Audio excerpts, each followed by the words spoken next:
tufuge gano ag'okutya Katonda tuleme okugatwala nga galusa.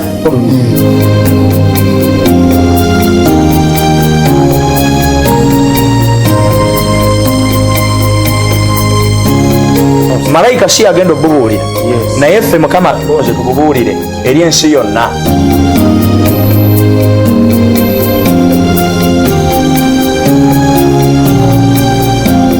Amaanyi ago Yesu bwe yali aboogerako eri mu Yokaana yamuyita omwoyo ow'amazima.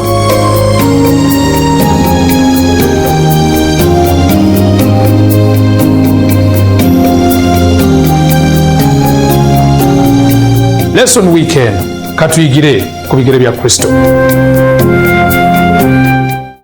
Buterevu nnyo tuyanza nnyo tuyanzege mukwano okubeera nga otwegasseeko mu program Lesson weekend ku 3ABN amazima gatajunguluddwa ate awamu naawe yali ku Avanto Productions ku YouTube.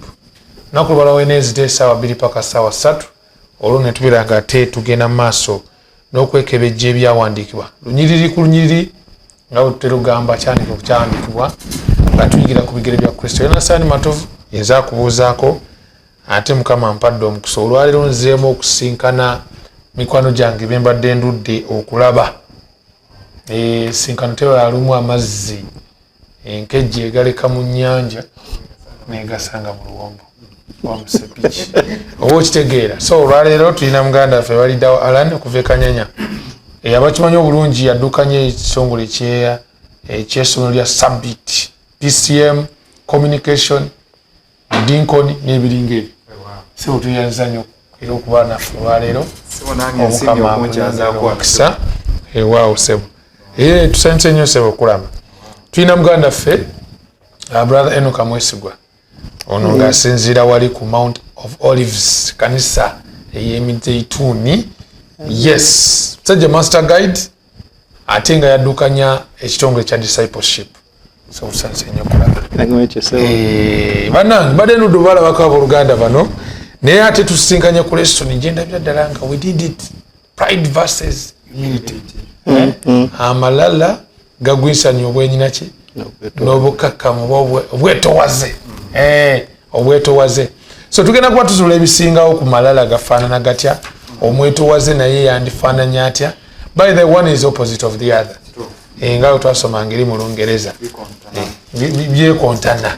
So tugenda kuba tuzuula ebisingawo naye mbadde nsaba abaganda basooke bakubuuzeeko ate oluvannyuma tubeere nga tweyogerayo. Amina. Omulabi waffe omulungi sayise okubalaba nebaza Mukama nti ampadde omukisa guno nate ntwala omukisa guno okwongera okutumirako muganda wange Kalisa Enoch ekigali ne muganda wo Dina. Mwebale okutuninga in, mwebale okutulaba n'okutwagala. Mukama bawo omukisa. Kama ffe yeebazibwe. So nange banne mbatumidde na muganda wange eno mutabani bamuyita Kalisa nammwe abatumiddeko ab'ekigali. Amin. Yes. Sebo nnyabo omulabi waffe ku TVN Telefayina twebaza Mukama nti era otusuulidde omwoyo era naffe tuli basanyufu okuweereza era nsanyufu n'okulaba ku baganda bange bano. Enoch mulaba nga tana era ng'ensonga zikyamulabye ottereeza bambe twebaza Mukama akyaweereza Mukama. Amina. Amina.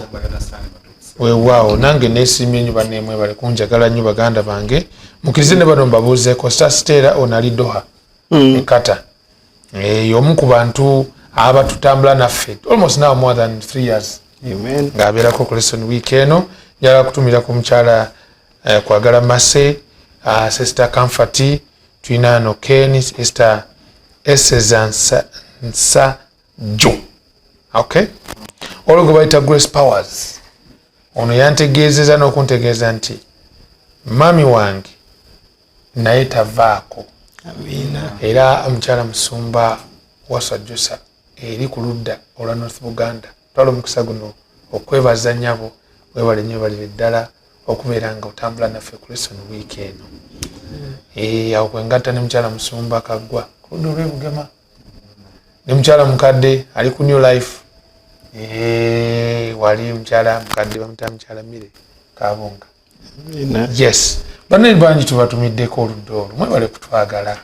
Abalala bali e London onnaye nabo sigenda beerabira Mukyala Zalia Nansuga jjajja w'abalongo is always on ne tiimu endala awo akulira abadinkoni omulangira mwenda nawe sebo Daudi tukutumidde nnyo oludda lwe North London Uganda Church.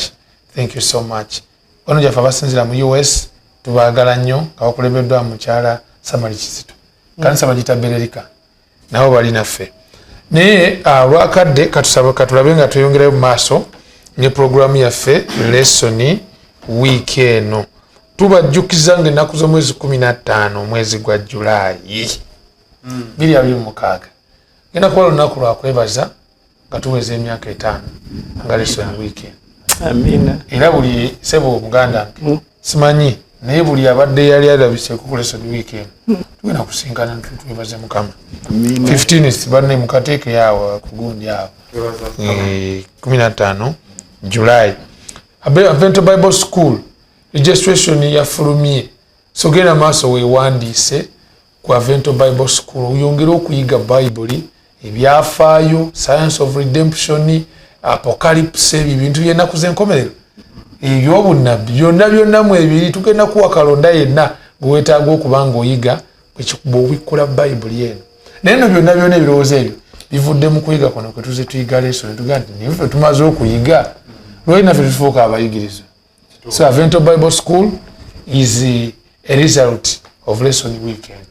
So tubasaba abali bannaye mwewandiise egundi zafulumye oyinza okuba weebuuza nti naye kati nze ndi eno naye nfunye ntya kuba biri bya linki konamu nkone otandika okujjuza ne weewandiisa naye ebisingawo osobola onyiga ku simu yo noti 7 noti 6 24 noti 5 7 noti muganda nange balidda wansaba otuweerera essaala tutandike. Katwebaze omuntu kuva ekitafu omulungi kwebaza nti tuwadde omukisa kujja oweereza amaaso g'abantu wow kandi tugenda okwogera bya mwoyo teri tebaba mwoyo sawa omwoyo watumaamireko n'abatulaba bigambo bino birimo otusaliza omusango wabula biteeketeeke lwebatukawo ogenda okujja sabenga nti omukristo Yesu Mukama waffe. Amen. Brother Sebos webale nnyo balire ddala kwano gwange atulaba tuli mugenda maaso n'okutunulira enkolagana wakati wange Yonasaani Matovu ne Katonda esobola etya okukula growing into a relationship with God. Tukimanyi bulungi nti bw'oba tokula ekyamazima obanga ali mu kukonziba sina kindi oyinza n'okufa. Kiri like nti omuntu yenna bw'atuuka ekiseera nga takula asobola okukonziba mu kukonziba asobola n'owunzika nga obulamu bugenze because life is about growth. So eno lesson tugibajjukiza tuli ku namba 3 naye tubajjukiza nti ino kwota tuli mu kuyiga ebimu ku bintu ebikyasinze okubeera eby'omugaso ennyo. Sajja omu yadde annyonnyola what is religion. In simple terms agambye religion is a relationship between man and a deity. Siwakana. Yekyo kyanyonyolanga leero bino ebirala byonna byetugattabo bijja luvannyuma naye enkolagana eri wakati awo. So I think bwe twogera ku malala kintu ekituuka obutereevu n'ensonga gye tugenda maaso n'okuba nga tukola ki tutunulira amalala gayina amakulu ki mu nkolagana wakati waffe ne Katonda. Ekigambo ekirala bwe bwetowaze buyina makulu ki mu nkolagana wakati waffe ne Katonda. Olunyiri luno olw'okujjukira mbadde nsaba musooke mulusome Luka essula 14 olw'11. Yes, kubanga buli ennaku zino osoma Uganda njiyina Bayibuli yange kubanga buli muntu yenna eyeegulumiza alitowazibwa n'oyo yeetowaza aligulumizibwa. Amiina. So bwe weegulumiza Katonda yakukolako nakukakala bw'okakana je mu kiseera kye. Mbadde nsaba mukateeko olunyiri olulala ndyoke mbabuuza ekibuuzo kubanga mugenda kuba onyambako okukitegeera kino bulungi n'omulabi wange tutambule wamu. This is a very important subject mukwano gwange ali eyo. Ekitabo kya Daniel essula 4 olunyiri lwa 37. Daniel 4 37 mugatteko nalo Daniel 4:37 Nebukadnezar story ye 4:37 gamba lutya sebo amira yagasoma bansome kale nze Nebukadnezar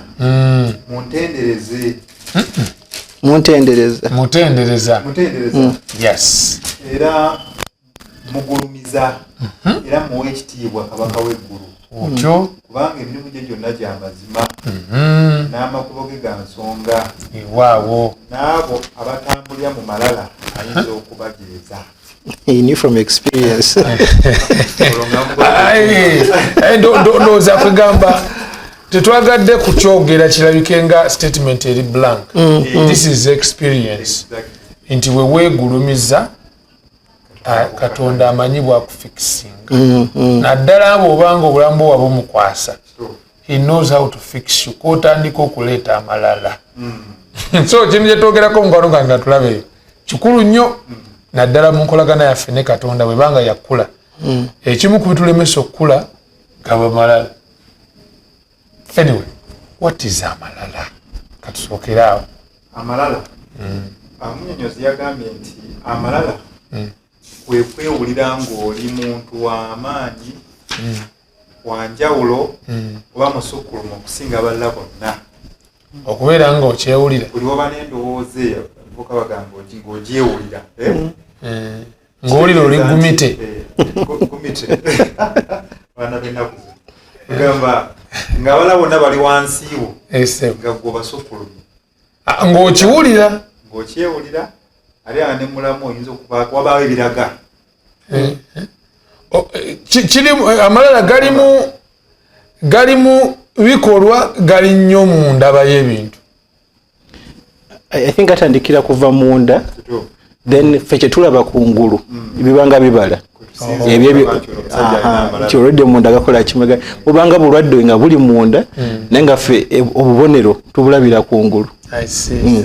So amalala kibuzo kikulu ekyo kuba tukiri mu discussing ekintu kino wali ereso neyewedde kote amina wiiki ewedde twalitunulira okumanya Katonda to know God okutegeera Katonda musukkulumu nti okumumutunulira bwoti okumumanya ate gwokka busi wansi n'obwama obeera nga omuntu ali mu kutambula ku lusozi nga yalinga akazirikituka olengera eri. You get that?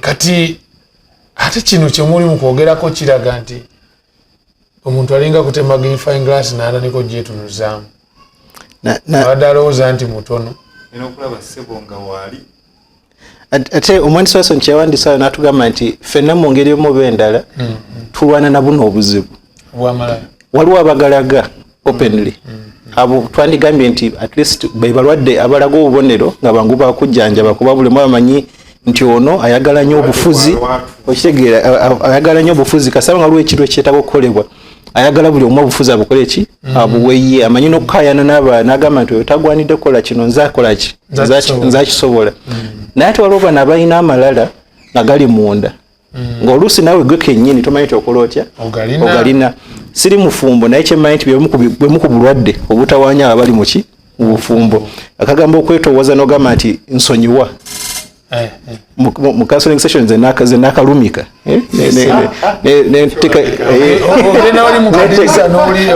neteekateeka nti ebyokubyenda bye nti gavaamu naye ate nagwe kenyini nannyinigo oba gwe galimu naye nga tokola otya tugamba mbwandisasona kyava tugamba nti amala gano omuntu aba ayagala kumanya nti alina omuwendo aba ayagala ye convincing nti alina ki omuwendo maybe nasukulumawo kuweyandikomye nandika okulaba nti omuwendo gwe gusinga ogwabaki ogwabalala nayongerezako nti n'abalala n'abidala nga nabo abasinga si just muwendo gwabula nga ye ng'omuntu akola atya abasinga nekivaamu ebintu things like tribalism jeno kabira esinga kabira eno nti fe abava eno tusinga abava eno nate nga ffenna bayibuli tugamba fe tuli mu kifaananyi kyani kya Katonda kyova mwasose natugambye nti value yaffe oba omuwendo gwaffe omuntu okutaasa okwewonya amalala kumanya nti omuwendo gwange guli mwani mu Katonda yantonda yagumpa sigunoonya bunoonya wabula gwe yakola atya already ndi wa muwendo exactly so I don't need to prove yes kuba wama kintu ekyo kyogedde sitaani ono bw'abuuza Yesu mu lusuku mugondi mu ddungu nti oba oli mwana wa Katonda yes nti singa Yesu teyamanya muwendo gwe singa teyamanya ye yaani yandigenze mu maaso n'ageza kukola ki amuletera okwebuusabuusa. Amalala galimu ekintu ekyo okubuusabuusa kyoli kati ng'oyagala opuluvinga wegezeko kwekonvinsinga nti nze tewali wanansinga. In fact omuntu omu yandiagenze n'agamba nti omuntu alina amalala munda oba olina obunafu bwogezako okukolaki okubikka. Thank you. Mubamu obunafu bwogezako something you're trying to hide oba kyogezako okudiringa nakyo naye nga solution gy'okweseza ki nkyamu. Katugeze nina nze ng'omuntu I have low self esteem naye nga mmanyi nti wetuuka kukuba ennanga abasinga banetudde mukola ki basinga nenjagala mumanyeko just kuba nnanga yokka naye nga buli wembeera emboozi gye tubaamu yannanga kuba emboozi wembasingira nga wetuba tuvudde ku eyo area mmanyi nti sina kyenkola ki kyenjogera era nga ompulira nti my insufficiency is seen mweyo embeera. So nenjagala nti kino ekya piano kyensukkulumyemu nga kye kyokka kyenjogerako kyokka kyenjagala mmanyikibweko emboozi yokka gyenjagala ebyobayanga sagana muntu ampakanya ku kintu ekyo. Not necessarily buli muntu yenna but it's one of those examples ezimu ku byokulabirako singa mbangeera ku church which is okay. Yes, kitalina buzibu naye ate twentandika sayira abantu abala omusango. In fact nali bwekyo nze ng'omuntu nali kaniseemu mukadde nambulira ng'omudinkoni nina obuzibu n'abantu abajja leeti ku kanisa naddala ng'otuuse leeti ate nga bano betwandigaye Mukama bawadde ebitiibwa by'oku nsi nga tulina okufunira entebe ey'okumwanjo olw'ensonga emuba endala. Kati z'omu ku bantu abali balina obuzibu n'ekyo ekintu era nga kimpi addala ningamba nti obanga okimanyi nti ogenda kutuwa obuzibu kitokeera omukadde omukyava ngamba nti tomanyi ensonga emutuusa ki leeti kuba ekiti kyalimu tokola otya tokimanyi oyinza ova ku mulamu wensi nga tokikoze eki tokitegedde kyava netwaza nengamba nti it is true nyinza okutetegeera nsonga zonna so nza okuba nti nsobola okukeera kinkakatako sabira oyo atakola ki atakeera sigamba nti musinga oba nti mu ddiini yange esinga eddiini tetuli mu kuwagira kutuuka leeti no si kyetugamba jasigamba nti obanga okeera tokifuula gundi nti gwogenda mu ggulu olese kiri ekyokuliwo ennanga nti emboozi kati nange yona saani oluusi bwe mbanga nange ensukulu yembalala mu kukeera ekyo kyokka kyoyinawo nensooka nentandika okwagala okuba emboozi ng'etambulira awo nendoza banemulaba kirungi okukeera kukya nga buli omu kyakumanyiiko.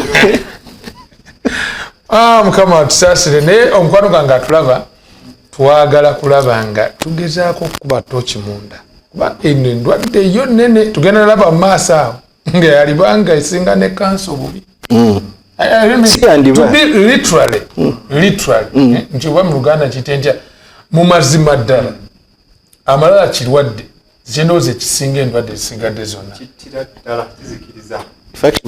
mu ngero omwandisi ng'agamba nti biri ebintu 6 Katonda by'atayagala weewaawo 7 naye ate ng'ekisookera ddala ku byo is a proud look just entunule y'amalala kuba kintu kyanneweesangamba kati entunule y'amalala Mukama emukola ki olaba emunyiiza olw'endowooza ey'amalala ate nga yeesooka then okirealizing ati nga tugenda olaba maaso mu lesson nti byebimu ku byaleeta obuzibu bwe tulimu kati malala.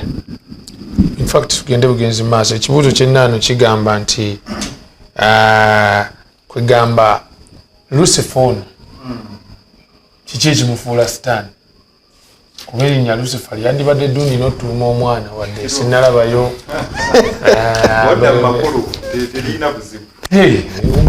sebo siwakanye naye lwaki down the road yafayo bigenzi tewali muntu katayinza kwetambala kutuuma mwana we Lucifer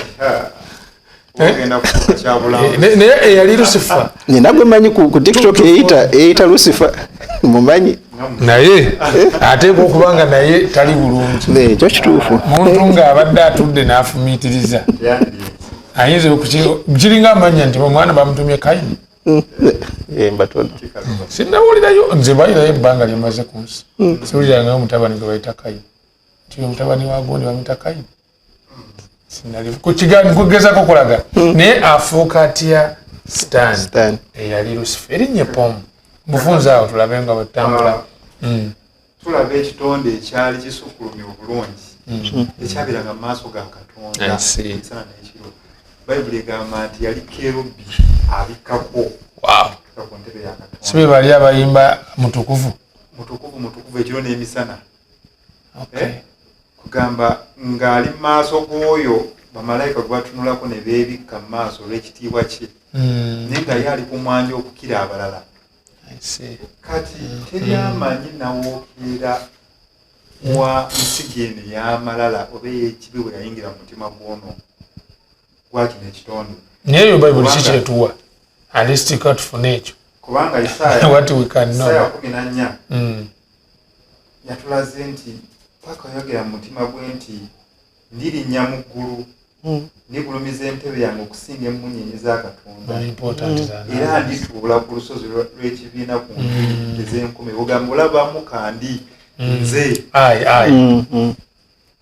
mulabo ekibi gye kitandikira nga amalala yensibuko so focus kateri kuye sitaani ajja amaaso ge Katonda ye alaba waali awo asobola okumulivula kyakabinjo tulamusowaani ya mukamaawo isuse wokolaki okwewunyisa nti odda ku ludda lwa Yesu Kristo era agamba nti eyali Katonda ye ate erowooza okuba mu kifaananyi kya Katonda n'ajja mu ngeri y'omuddu ne yeetowaza okutuuka kufa n'okufa okwo ku musaalaba. Mulaba enjuyi ebbiri zo ezikontanye. Omu ayagala ekifo ekyawaggulu oli ayagadde okwegulumiza ono ye agambye kubanga ensi n'eggulu ye CV yezitowa ye yatonda eggulu n'ensi ne bitulabako byonna. Omuwandiisi agamba nti nyina yamutwalanga mu ttale n'amugamba ekimuli ekyo kirabe gwe yakitonda. Simanyi malage nandibadde nago singa ebigambo byayogerwanga ku nze nakulingiza ennyanja manyi we nandibadde tulaba ebintu ebitakwatagana Katonda ne Sitaani tebasobola kukwatagana era ogenda okulaba nga byonna ebibafulumamu byanjawulo. Ono amalala negamuletera okwegulumiza. Yesu Kristo yajira mu kifaananyi kya Katonda ate ye nakka nakkiriza okubeera ku ddala ery'omuntu asemberayo ddala. Ekitulaga nti amalala gaba gaasibuka mu kitonde kino ekyali kisemberedde Katonda. Nze sisuubira nti nina immunity oba nina ekisobola nze ndi mugeme tekisoboka. Era baatulaze nti waliwo ebintu bisatu ebikulu ebisinga okwolekeramu amalala. Awo okwegomba okw'omubiri tugamba bino ebintu by'ensi kufuna Yokaana ekisooka wesirikire Yokaana ekisooka Yokaana ekisooka 2:17 bagamba nti temwagalanga nsi newankubadde biri mu nsi. Omuntu yenna bw'ayagala ensi okwagala kwa kitaffe tekuba mu ye. Kubanga buli ekiri mu nsi okwegomba kw'omubiri n'okwegomba kw'amaaso n'okwegulumiza kw'obulamu okutaliimu tebiva eri kitaffe naye biva eri ensi. Biva eri ensi. Biri bisatu. Okwegomba kw'amaaso n'amalala ag'obulamu. Okwegulumiza okw'obulamu obutaliimu. Amalala gonna mu nsi gakolaki gasibuka awo. Nolwekyo Mukama atusaasire nti kubanga ebintu byetutunulako mu bulamu buli omu alina kyayagala. Twagala ssente, twagala obuyinza. Okwegomba kw'amaaso kwe kuliwa leero kati yeno likes biki tulina omulembe gwa social media kutwe gyamukwanira wala ekyo ninaabirawo nakabanaali siko kati mpezeza abantu akakadde sikyepakirwako sikyali wa bigere siko nazimbira dda. Era osobola n'omugamba ekintu n'agaana ng'amaze ozuula nti alina fan base. Kituufu alina olukanga lw'abantu n'ekituufu ng'ama kimanyi naga kankole ekikyamu kuba fan base yange ekitegeerizaamu gyengenda okukola. Kwegamba kireeta abantu okukola n'ebyobusa naye ye nga kyafaako okulaba ng'akolaki anyweza fan base ye era nga yeegulumiza muli n'ategeera nti ndi w'amaanyi. Musajja omu bamubuuza ekibuuzo about ebigambo by'omusajja owasa musajja munne naye n'atunulamu fan base asayogera ebituufu kiyiika naye nga essentially kyekimutta ekimukuba wali munda malala kyetuliko ge malala ago I think kyandibadde kikulu omwandiisi wa Lesson yagambye wayinza obaawo omuvubuka atulaba n'agamba nti kyogamba nti sisobola kwogera ne ngamba nti mu luzungu mutu n'agamba nti I'm so proud of you simange tinkwenyumirizaamu nti waliwo ebintu Mukama byatuwa byasuubira tu developinge nga talanta sikyo maybe olina omulimu gwokola nga you are good at what you do kyokola amazima gali nti okikola naki namaanyi nekisikiriza abalala naye omwandiisi wa Lesson yatugambye nti mu bintu byonna bye tukola tulina omumanya nti no tuli mu kkubo lya Mukama okwewala amalala nga muganda nange wagambye nti ng'amaaso gasigala kwani ku Katonda oyo atuyise nti newebanga ku mulimu bampaana nti tetulaba nga muntu akola mulimu guno nga gwokola ki gwogukola ogamba nti ekitiibwa kidda eryani eri Katonda.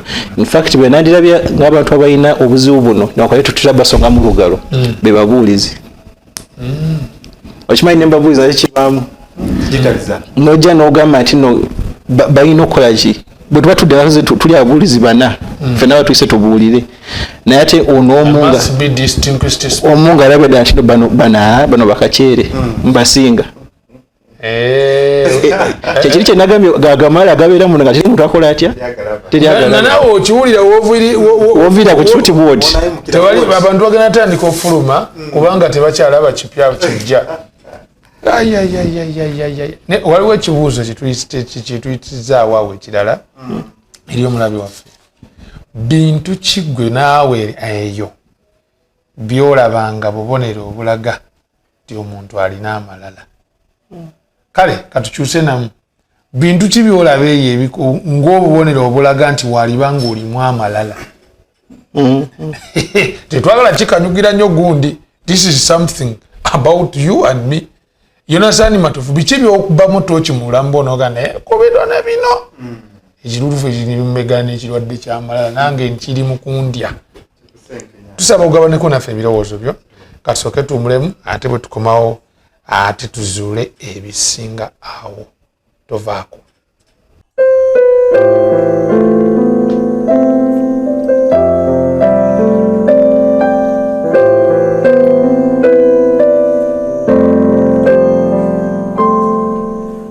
okuyimba kukakkanya ebirowoozo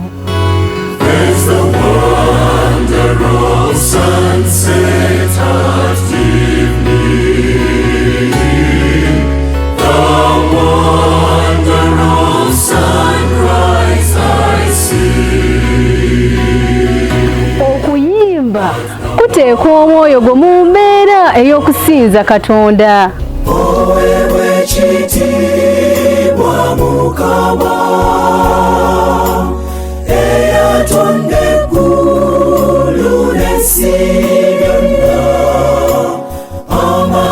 okuyimba lutindo mwe tuyitira okukoowoola Mukama awamu n'okumwebaza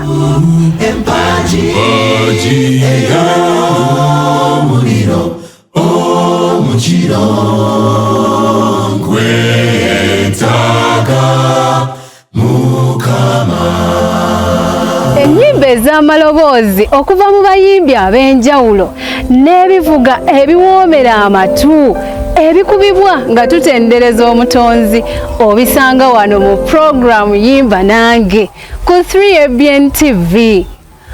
Programu Yimba Nange togisubwa buli Saturday ku ssaawa 2 ez'ekiro ate era eddibwamu buli lwa Sunday ku ssaawa 8 ez'emisana. Nange omwanjuzi wo Esther Okello Cielo Queen.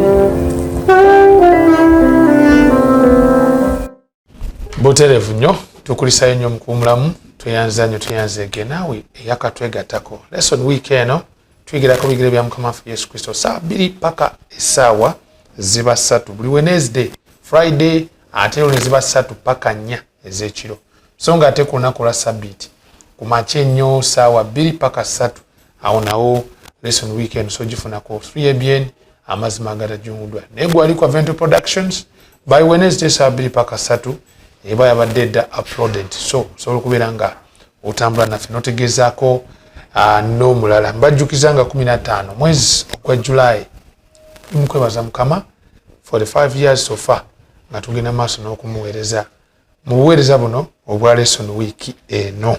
So nga Vento Bible School is out. Osobola okubeera nga weewandiisa naawe n'oyingira ekibiina.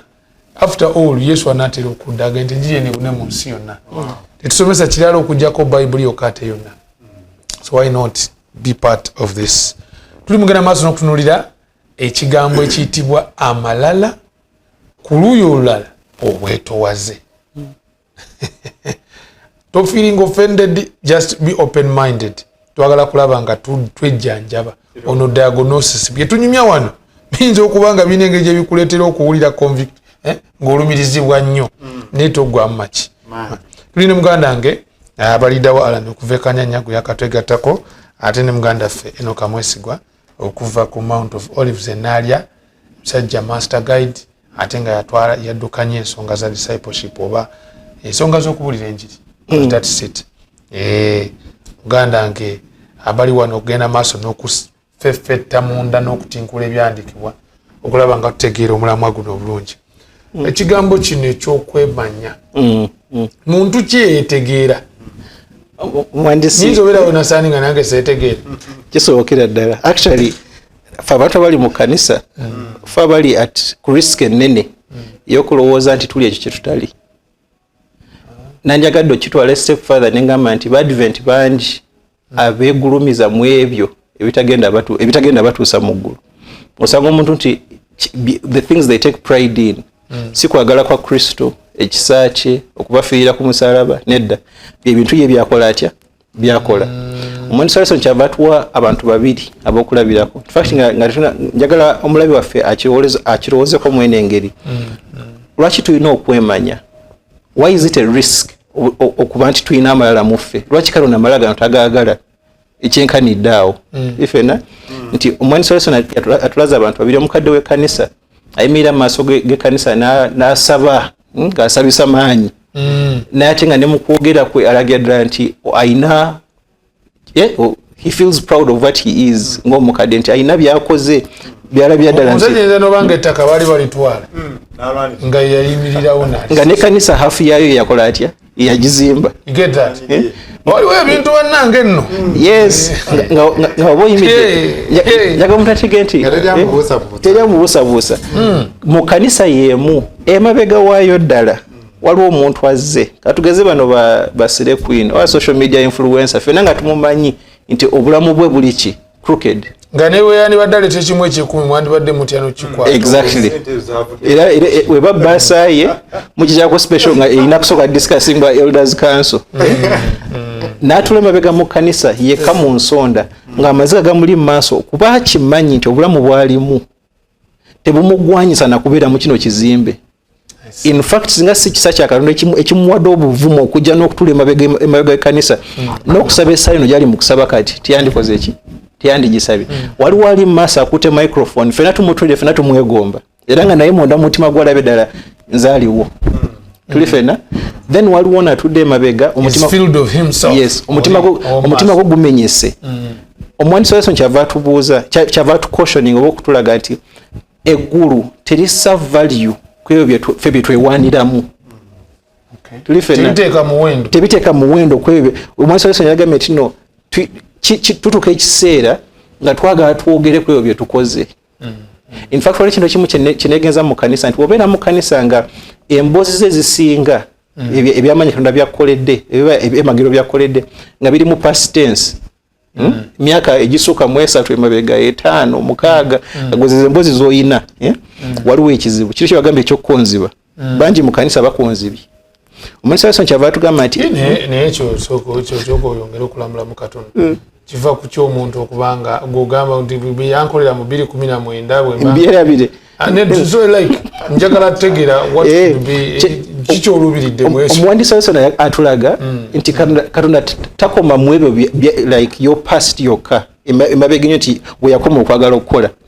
Ekigendererwa kye kiri nti buli wootambula obe nga aliwo ekipya kyokola ki kyolaba ekirala kyolaba kyakoledde. Bwekisoma ekitabo kyabikolwa by'abatume okuva ku ntandikwa tulaba nti Katonda agenda akola ebyamagero nga bw'oba otandise kubinokola okitegeera. Newera tulina obulamu bwa Pawulo yekka nti Pawulo atandika azuukiza abantu abadde mu lyato libidde tebafudde, things like that. Engundi emulumye. Yes, omusota gumulumye. Bw'abanyumya emboozi ye. Bagudde mu nnyanja. Bw'abanyumya emboozi ye. Teri mu byo byayita myaka 15 emabega nga talina kirala kyakola ki kyalaga, wabula akulaga nti olugendo lwe lwonna emyaka gyazza atambula. Buli omutuukirivu yakaya. Fully punctuated with in divine interventions. Mwanisa kyabatuga tunatege tusobola tyo okwemanya bwe tuba tugerageza bana abantu ababiri ayimidde maaso k'ekkanisa n'ali emabega. Tulifena kyavaga nti okujjako nga twongedde okutegeera ekikula, the nature or the character of Christ, okweraba mu kifaananyi kye tetusobola tegeera bubi bwaffe.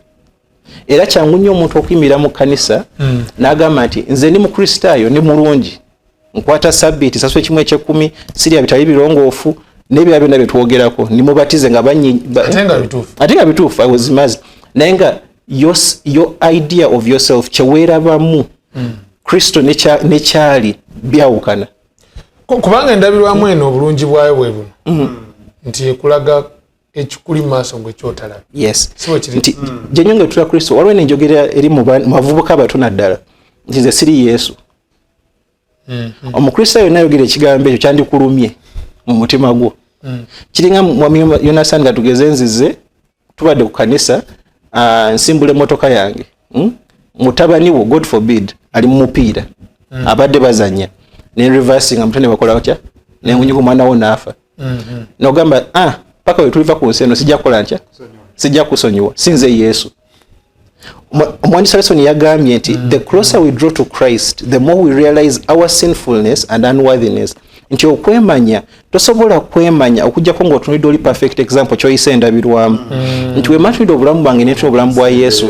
Ensonga lwaki abakristaayo abasinga balowooza nti batuukirivu not righteousness by faith, naye nga lwaki abakristaayo benyumiza nnyo mu bikolwa byabwe. Omuntu n'olya nga wejjerezeddwa tokyalina lugendo lwetaaga kutambula olw'ebikolwa byo.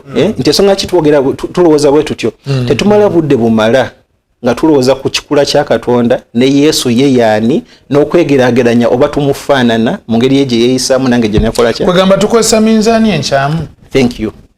Kubona omusajja ono ogedde kweredde ono ndi siringa bana abalala Luka iziti Luka yabadde 18 9 to 14 atulaba gifune ngaga siringa bana abalala nkola bwenti kwegamba omutindo gwe guli wansi. I see. Omutindo gwe yeye nga Paulo agamba nti bwe mwegeraganya mwekana mweka mufuuka basiru. Nti omutindo gwaffe ye Kristo. Tinemba ntuse ekiseera nga Bayibuli yonna nsogijja ku mutwe. Mba nebuuza ki ekira Yesu kyagala nkole ntya nkole. Amaaso gange tegali ku baani bensinga nedda. Amaaso gange gali ku ekyo Yesu kyayagala nfuuke nga kyampisa ofuuka yeye. Kiba kitegeeza gye nyongera okumya amaaso ku Yesu siina nsonga lwaki mba neegulumiza abantu ne bangamba nti musumba Yonasaani obuulira olina ebyawandiikibwa mu mutwe in your head okimanyi nti okusinziira Katonda byeyagala okunkozesa siina bwe naakoze nti bwe naatuuse. Era fact abantu gye bongera okuwaana owulira ennaku kubanga ogenda mutima n'okirowoozamu nti singa bamanyi Katonda kyayagala nfuuke. Koma akafaananyi balwadde bameka Yesu bayagala otunuulire obasabire bawone omalo bagambe amazima g'obwakabaka. Okiraba? So okwemanya kuno in summary omwandiisi Lesson we yagambye nti what does God think of the proud? Peter atugamba nti singa abalina amalala bakitegeera nti tewali kye balina mu bo ekiyinza obatuusa Katonda gy'ali nga beesigama ku maanyi gaabwe. Omwandiisi ono atulaga nti ensonga ki Katonda tayagala amalala pride doesn't feel its need. Kwegamba muli tosobola kuwulira bwetaavu bwo. Yes. Nti Yesu asembedde owuliranga jjudde obeeranga ekikopo ky'obuugi ekijjudde. Nti Katonda akusemberedde akuleetedde obulokozi omwoyo omutukuvu waali akuluŋŋamye ayise mu mbeera yonna ekwetodde naye gwe mu mutima ogamba nze ndi bulungi natuuka sirina kye neetaaga kirala. Kiyinza okuba nga kireetedde nekimu ku bireetedde n'abantu ennaku zino okusaba essaala ezekimpatiira. Kuba waliwo okusaba kwanjawulo waliwo okusaba okutuusa omukolo walo kungi nkeera ku makya nensaba nengenda and I come back nensaba ne family yange nengenda nekusabye tukusaba ey'omwenda waliwo batulekera okusaba nga tazze okusaba ati ayina burden ku mutima gwe okutusembeza mu kifo. Omusomamu yagamba nti waliwo betusembeza atusabire naye nga yazze ku performinga azze kutulagirako bwereere nti essaala yange engeri gye nsabamu ya mutindo quality y'essaala yange njagala mujufiiringe okiraba waliwo omusajja omukukunavu kyenaku nti yafa sebo yeewaana nti nze ndi musajja mukatulukiwawo naye omubuuza naye lwaki tusaba naga nti bye nasaba nabifuna kati nzirirayo ki ofuna kyoyagala osigalayo mu layini ate ekyo kintu kikulu etakyaliwo amala ga affect yanenge gye tusabamu in a way nti omuntu yenna asembe azze okusaba naye nga mu mutima gwe he is the center oba they are the center their prayer life is about them bakristaayo bangi balowooza nti okusaba kugenda maaso ga Katonda n'omugamba nti njagala kino naye emirundi emeka gye tugende bakale tumugamba nti Katonda gwe oyagala ki kiki oyagala nze nkole ekigenda okukusanyusa such that now nga Musa it's no longer about you Musa ategeera anyway ngeza mule partner but okutegeera omutima gwa Katonda byekwagala nga Katonda bwayagala ebinkwatako nga nange njagala ebikwata Katonda ekibayite enkolagana this is a relationship tuliko yes naye pride kyakola pride aleta nti ne Katonda yennyini afa ku byange nange nfa ku byange this is the center it is me centered kati omuntu bwati indolonga care about kiki mukama kyasanyukira omuntu ono tewalinga ejagenda fuka blessing in the kingdom of God ne wabamu wadde ebintu byasabira bijja muzikiriza era abantu abasinga kye tubatulaba nti ebimu bye tusaba mukama tayinza bituwa kuba wabituwa bijja fuka ensonga kye tugenda mu ggulu sajja yakyogera nga bw'omwogedde naga nti Katonda olumu abatunulira nga musaba n'alaba nga bw'ayanukula essala zammwe abafiirwa no n'abakumbira agamba omanyi olw'omukwano omungi gwe nnina eriyo nasaani matovu essaala gy'asabye bwe njimwanukula nga bw'asabye I may lose him era nze ekimu ku bintu bye nnyongedde okwagala okuyiga obulamu bwange sikyagala nnyo kubeera so much distressed about my life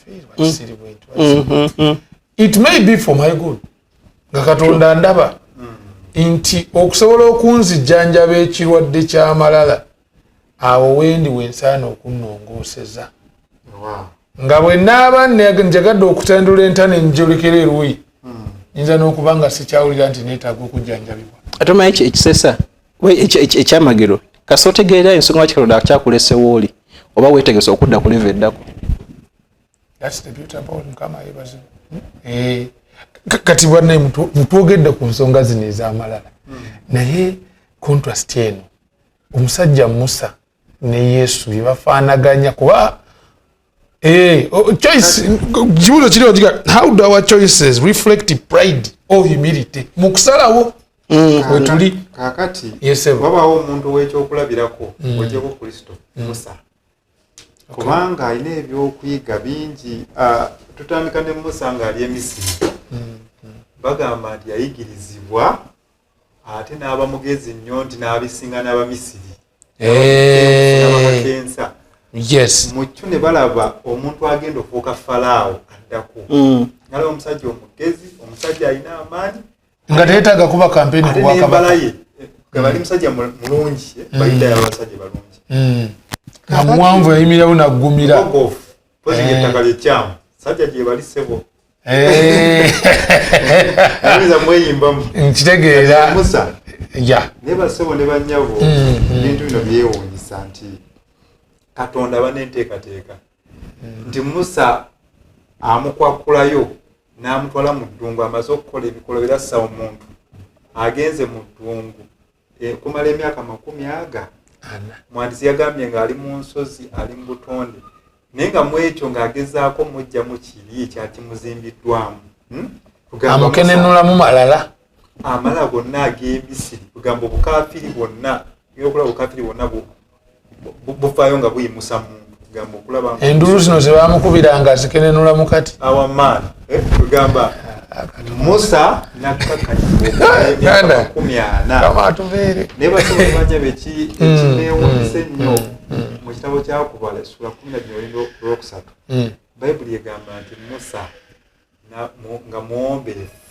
okusinga abantu bonna abali ku nsi simanyi oba ku nsi kwaliko abantu bameka naye nga obateeka mu nyiriri bwoti eggulu ne likuba tooki Musa nga yakulembedde simanyi ani atandyagadde mwogerako kigambo ekyo nti nga mwetoowaze nnyo tujjukire ayina omanyi waliwo kikwogerako n'okuba nga kyolindoze byanjawulo kyali kirabikiramu kubanga tujjukire ye katono nyaawo nga ogenda masonyibwa muganda nga ku interjecting kyalibanga n'omuntu eyerowooza okuba omuwombeefu nakyo malala kisoboka nga weerowooza okuba omuwombeefu naye nga si kyoli nedda okwerowooza okuba omuwombeefu nakyo gayinza okuba nga malala obuwombeefu okwerowooza okuba ekintu osobola okwerowooza okuba ekintu nti naye at least konze ogedde ku malala naye nze ndi mukakamu omubi omweru agaba malala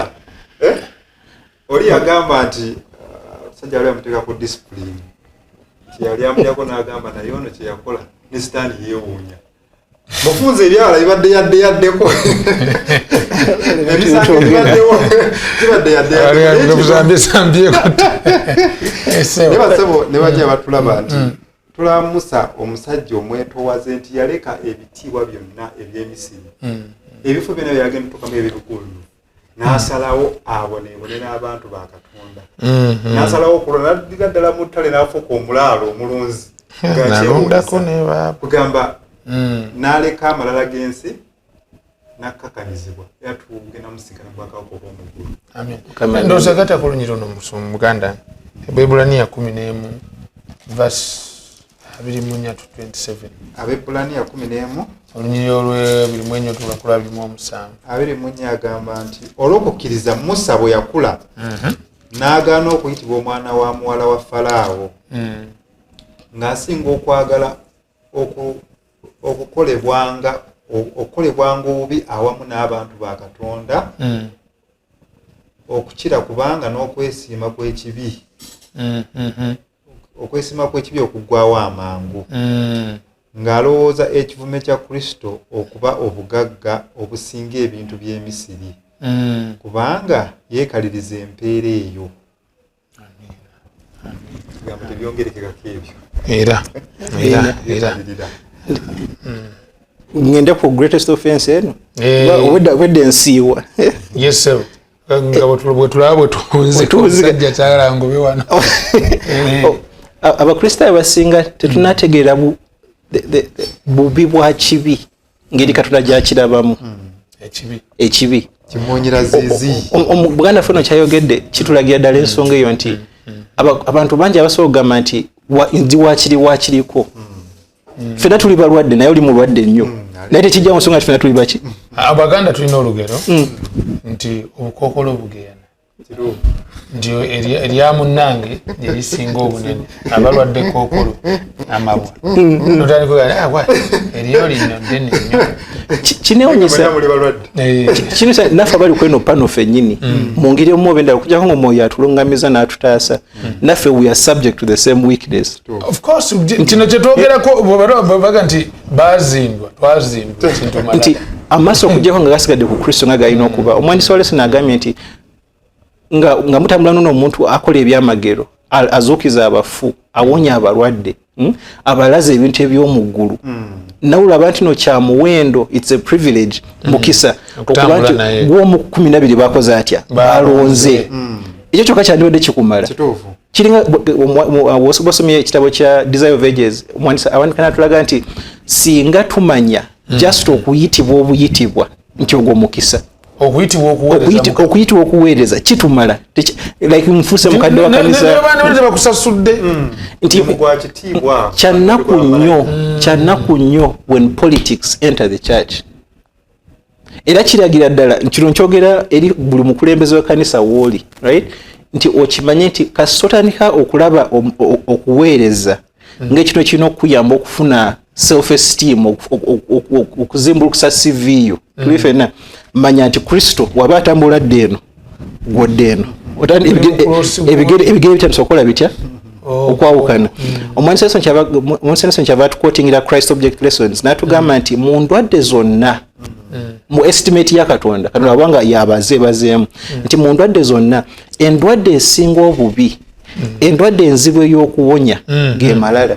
Wano ayagambye mu Luzungu, there's nothing so offensive to God, Yes. or so dangerous to the human soul as pride and self-sufficiency. Of all sins, it is the most hopeless, the most incurable.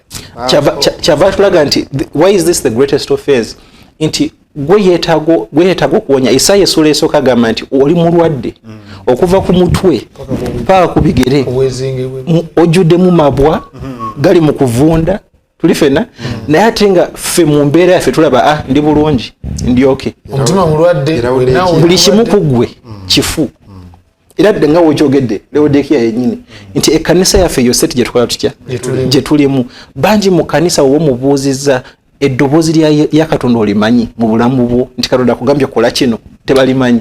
Naye ate nga womuwulira nga yeegulumiza mu kukwata sabbiiti ate nga yagimenye ekiro Friday olweggulo ne sabbiiti olweggulo agenda gimenya naye nga zino essaawa 4-3 zino ayidala zino ezigenda omutuusa mu ggulu. Nolaba nti nebyeweewaaniramu tewandibyewaaniddemu. Wani bado sirika busirisi nojja mu kanisa ne weewombe n'ogamba nti Katonda ng'atandikira kunzize kennyini ayogera ati Katonda neebaza nti nsobola n'okufuna olukusa olwogera ku bigambo bino nzaani. Not in a way that is cliche or like gye twakuraminga nti n'okugamba nti Katonda ansonyiwa biki naye n'okyogera nga obulumi obwo ku mutima okola ki obulegako obuwulira nti Katonda kye mukoze ddala kibi. It's unfortunate obudde tebutumala naye agamba nti we need to stop, self-diagnose and ask that God will open our eyes to our true state. Nti tuyinza obeera nga tulowooza buli kimu kuffe kituufu naye tenga buli kimu kuffe kikyamu. Nandisabye omulabi awantu wenyini wooli challenge eriwo yeeno nti yonasaani bweba oyogera ku kintu ng'ekyo ate nze amaaso gange gali ku muntu mulala gwe nnengera eri ewala ateeka okuba nga ayambibwa kyenina ngezaako okudduka ekintu ekyo naye okemebwa mulinga bulaze nokayogerera ddala omuntu oyo gundi alina obuzibu obwo nga wetugamba nti buno obubaka bubadde bulungi bw'abavubuka yabadde asinga obwetaaga naye ne bwobuuza nti ate gwe bukulese butya genda maaso muganda kamalirize nakino nti wano omwetisolesa yagambye nti because pride may be the number one factor that keeps us from having a close relationship with God. Nani akadde okuleka ekibuuzo kino nti bwe twogera ku relationship ne Katonda waffe tunuulira gwe kyoyina olabedde oba enkolagano yo ne Katonda bw'ogigeraganya n'eya Musa eyayimirira mu maaso ga Katonda namugamba nti njagala kulaba maaso go. Ogigeraganya ne Danieli eggulu gwe ligamba nti nno eggulu likwagala, O man greatly beloved. Danieli 10 Danieli 9 nti gwe oba ogerageza relationship yo naabo ki ekiganye gwe okutuuka wali awo wali obuzibu awo essaala zo we zirina okusentarira. I see. Kama banaye batulaba omukama atusaase wano wo saagala gamba nti nawonya abantu bangi mu linnya lya Yesu saagala yingirira bintu ebyo kama atusaasire busaasizi. In fact solution ndowooza eri wamu antidote ye Thursday look at him. Amen. Kwegamba obugagga buno n'ebintu bijjeeko amaaso kwegamba oba osooka exercise nga ndoza kibuuzo kye tulina no kigamba nga tuwunzika how can I practically look unto Jesus to overcome pride. Kuba nsuubira tewali ngeri tewanakolewayo ddwaliro nti bagenda kuwa mpeke bw'onaazimira muli ojjawulira nga okkakkanya nti ojja kuba owetoowaza. Ebintu bangi manufactured AI yakoze ebintu bingi but I don't think waliwo tusobola okufuna eddagala lino. Ensi yonna eri ku bunkenkesa zino lwa malala ekiri mu US against Iran olaba nga malala bye bibalwanya bigotry religious oba ziri political naki byonna olaba malala ge gali ate nga gakyatutwala kati ensi obulwadde ekibi bwe waba ekirwadde kwe kyajjira ennyo wakati omujja na nnyina ekibi kyajja n'amalala. Waliyo ebirwadde ebirala bingi ebiva mu kibi naye ekibi kyajja n'amalala my friends. So how can we practically badde nsaba points dakiika 2 oba emwemu bana emwemu in fact kansoma olunyiri okay sebo soma lwaki emanyi tugenda mu lunyiri kumpi lwenda sibe lumu kandulekolo kati eddagala nze lye nalabye ye ba Philip gwe baatuwadde 2-3 nti leka endowooza eri eyali mu Kristo ebere mu ffe olwokutambya kugamba nti yalina buli kimu ekyandimugwanyiza okuba n'amalala naye ne yeetoowaza n'abeera ng'omuntu owa wansi n'atuuka n'okufa okwo ku musalaba n'ayanikibwa kwegana n'aswazibwa naye kati gwe simanyi muganda wange ndagwe kaki koolina kikyolina ekikyo kyogamba nti kino kyange kisobola okukuwa amalala n'oyimirira n'olengeza abantu abalala naye ddala nga mu bulamu bwaffe tewali kubanga leero weetuli nti tetuli. So the solution is to fix your eyes on Jesus. Exactly. Turn your eyes upon Jesus. And all the things of grow strangely dim. I see. Poetry is beautiful. Luka 2:24 ne wabaawo n'empaka mu bo nti ani ku bo alowoozebwa okuba omukulu. Yesu n'abagamba nti bakabaka b'abamawanga babafuga n'abo balina obuyinza ku bo bayitibwa abakola obulungi. Naye mmwe si bwe mutyo.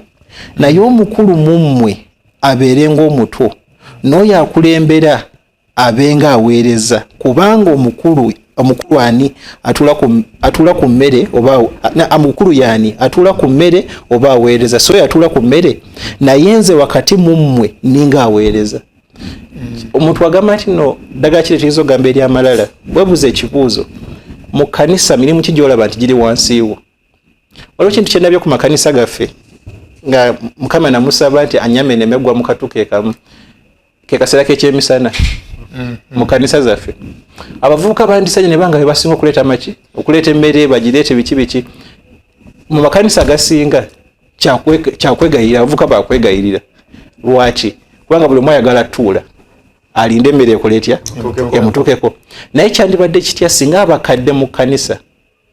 I know it sounds weird naye abakadde mu kanisa buli omu nalaba omukadde omuzeeyi nga asitudde sowaani esepiki asiza mu sowaani naawe omuvubuka owulira bubi ng'otudde wansi ng'omukadde akola ki such an example tetaka kwogerera buli omwoyo gwakwatako osituka n'ogenda n'okola ki nandigambye nti mukama atuyambe tuyige kye kitegeeza okutunulira Kristo si kukyogerako bwogezi wabula okukikola amakulu gaakyo. Practically wano twasoma bino ebigambo byasomeddwa wano agambye bw'ati Lord take my heart for I cannot give it.